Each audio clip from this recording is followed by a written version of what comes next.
আসসালামু আলাইকুম রহমতুল্লাহি ওবরকাতুহু। সম্মানিত দর্শক, ভোটের মাত্র আর একদিন বাকি। এই অবস্থাতে রাজনৈতিক দলগুলোর যে ভঙ্গিভঙ্গি কিংবা তাদের যে আত্মবিশ্বাস কিংবা তাদের যে তৎপরতা, অবস্থা দৃষ্টে মনে হচ্ছে যে উভয় দলই ক্ষমতায় যাওয়ার জন্য শতভাগ নিশ্চিত। বিএনপি বড় দল, ৩৫% তাদের ভোটার রয়েছে। বহুদিন পর তারেক রহমান সাহেব বাংলাদেশে এসেছেন। বিএনপির মধ্যে একটা নব উদ্যম কাজ করছে। তারা জয়লাভ করবেন।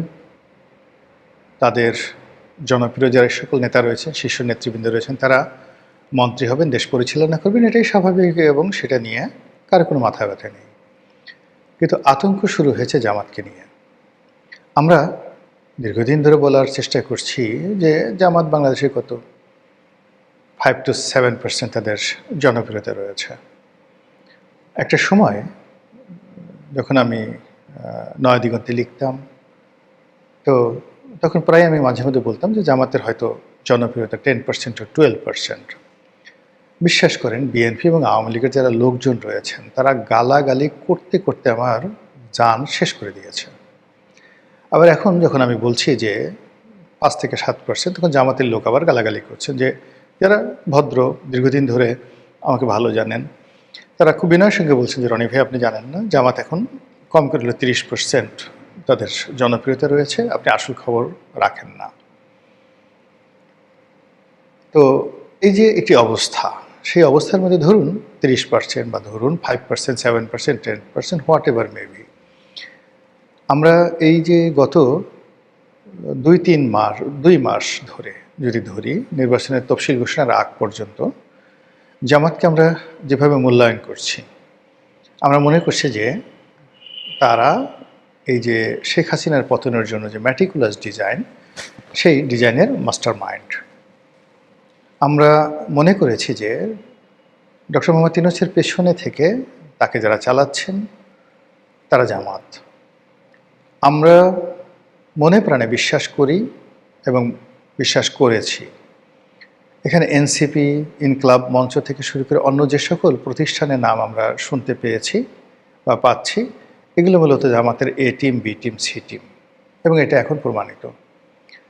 আমরা দেখেছি যে ডক্টর মোহাম্মদ ইউনূসের কোনো একটা অনুষ্ঠানের লোক দরকার, এনসিপির অনুষ্ঠানের লোক দরকার, সব জায়গাতে যে সমস্ত লোকজন সাপ্লাই দেওয়া হয়েছে সব জামাতের লোক।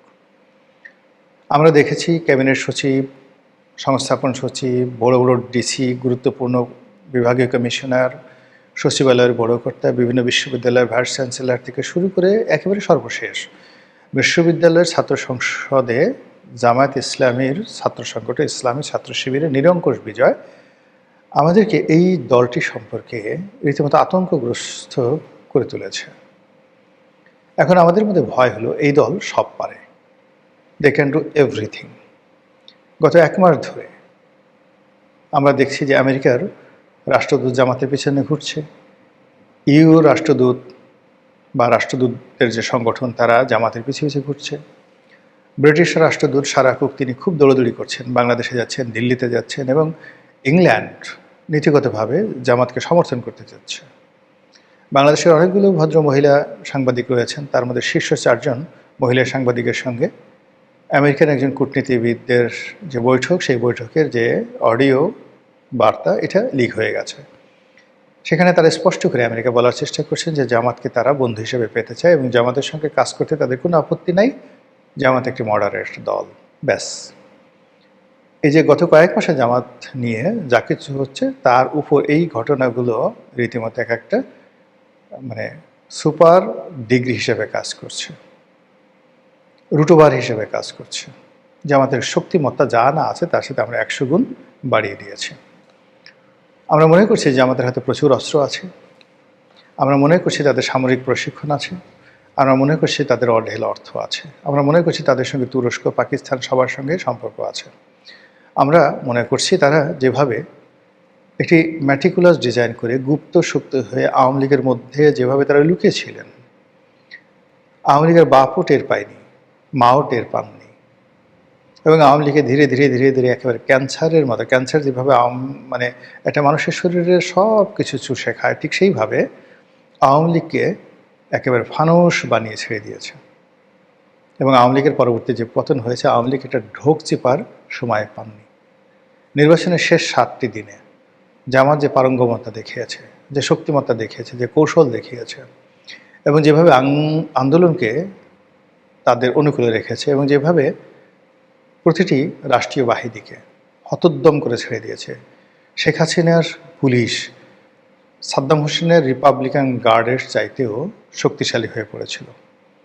শেখ হাসিনার একজন মানে বেনজির, একজন আজিজ, একজন হারুন, একজন বিপ্লব, একজন হাবিব, মানে এরা এক একজনে ইজ্জত ইব্রাহিম টু দি পাওয়ার 9।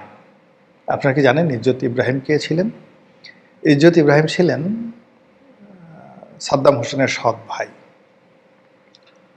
তো তার একজন বিখ্যাত জেনারেল, তার 2জন লোকে ইরাকের লোক খুব ভয় পেত, ইজ্জত ইব্রাহিমকে, আর একজন হলো কেমিক্যাল আলী, ইরাকের কুর্দিদের উপর যিনি গ্যাস চার্জ করে হাজার হাজার কুর্দিকে মেরে ফেলেছিলেন। তো তদ্রূপ পুলিশ বাহিনীর মধ্যে এরকম ইজ্জত ইব্রাহিম, কেমিক্যাল আলী তৈরি করেছিলেন শেখ হাসিনা, এবং তার ধারণা ছিল যে যে কোনো পরিবেশ পরিস্থিতি মোকাবেলা করার জন্য তার পুলিশ বাহিনী যথেষ্ট। সারা বাংলাদেশ বিট্রে করবে, কিন্তু পুলিশ কখনো তার সাথে বিট্রে করবে না। পুলিশ চেষ্টা করেছিল, শেষ পর্যন্ত তারা চেষ্টা করেছে, সেই পুলিশকে এমন প্যাদানি দেওয়া হয়েছে, পুলিশকে মেরে লাশ ফাঁসির মানে মধ্যযুগে যেভাবে প্রতিপক্ষের লাশ টানিয়ে রাখা হতো জনবহুল এলাকাতে, একইভাবে পুলিশের লাশ যেভাবে ঝুলছিল সেই সায়দাবাদে, বাংলাদেশ পুলিশ যতদিন থাকবে এটা তারা ভুলতে পারবে না। এই কাজ কারা করেছে? জামাত করেছে, এনসিপি করেছে, বিএনপি করেছে, কেউ না কেউ তো করেছে। এই কাজ আওয়ামী লীগ করেনি, নাকি পুলিশের লোক করেছে, হোয়াট এভার মেবি, যারা মাস্টার মাইন্ড দায় তাদের উপরই বর্তাবে। এরপর ধরুন থানাগুলো যেভাবে পোড়ানো হয়েছে, যেভাবে অস্ত্রগুলো লুট করা হয়েছে, যেভাবে একটার পর একটা সরকারি অফিসগুলোতে আগুন লাগিয়ে দেওয়া হয়েছে, যেভাবে আওয়ামী লীগের লোকজনদের মনে রীতিমতো মৃত্যু ভয় জাগিয়ে দেওয়া হয়েছে, তারা শুধুমাত্র সীমান্ত পাড়ি দেওয়ার জন্য পাগল হয়ে গেছে। অনেক বড় বড় আওয়ামী লীগ নেতা তারা কাণ্ডজ্ঞান হারিয়ে পাহাড় অতিক্রম করতে গিয়ে হার্ট অ্যাটাক করে মারা গেছেন। বেশের মধ্যে শামসুদ্দিন চৌধুরী মানিকের মতো মানুষ এতটা ভীত সন্ত্রস্ত হয়ে পড়েছিলেন যে তিনি সীমান্ত পাড়ি দিতে গিয়ে ধরা পড়ে সে কী কাণ্ড, তার বিশি ঠিসি সব ফাটিয়ে ফেলা হয়েছে, লাথি দিয়ে পুরো তার অন্ডকোষ ফাটিয়ে ফেলা হয়েছে, তাকে একেবারে মানে যাকে বলা হয় রাস্তার ফকিরের মতো একটা কলাপাতার উপর তাকে শুয়ে রাখা হয়েছে সেই সময়টিতে। তো এই যে কাজগুলো হয়েছে, যারাই করেছেন, প্রথম কয়েকদিন বিএনপির